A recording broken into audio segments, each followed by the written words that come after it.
Sergio here. Okay, now that your students have finished their assignments, let's check how they did. So go into your classroom and go into the assignment that you want to check.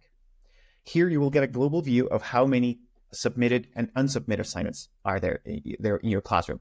You can check each individual student by clicking on them.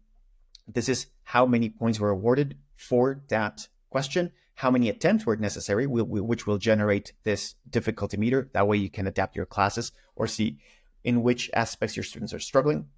You can also zoom into an individual question, see what they answered, and check the AI, the comments that were provided to them.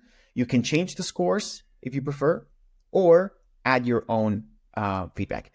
This is going to be like the biggest time saving is going to be here. So, but still, you can always have control over the grading yourself. So AI will give them comments and feedback and areas to improve, but you can also tweak that and expand on it as you see it.